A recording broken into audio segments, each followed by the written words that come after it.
एक बार आचार्य चाणक्य अपने शिष्यों के साथ खेतों के पास टहल रहे थे।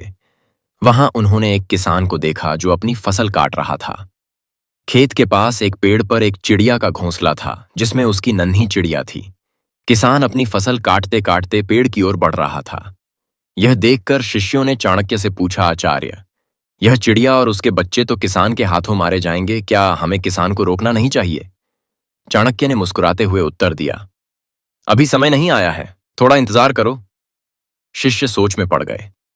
तभी उन्होंने देखा कि किसान पेड़ के पास आया और कहने लगा, यह पेड़ मुझे अब फसल काटने से रोक रहा है, इसे कल काट दूंगा।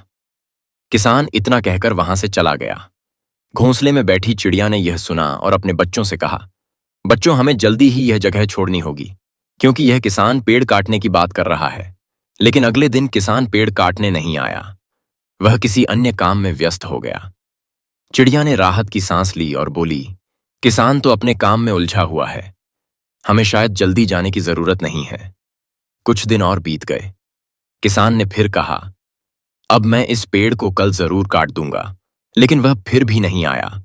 यह देखकर चिड़िया ने सोचा, जब तक यह किसी और पर निर्भर है तब तक कुछ नहीं होगा, हमें चिंता की जरूरत नहीं। आखिरकार एक दिन किसान ने खुद अपना कुल्हाड़ा उठाया और बोला, अब मैं इस काम को किसी और पर नहीं छोड़ सकता, मुझे खुद ही इसे करना होगा। यह सुनकर चिड़िया ने तुरंत अपने बच्चों से कहा, अब हमें तुरंत यह जगह छोड़नी होगी। जो खुद अपने काम को करने का संकल्प लेता है वही अपने इरादों को पूरा करता है। चिड़िया ने अपने बच्चों के साथ उस पेड़ को छोड़ दिया।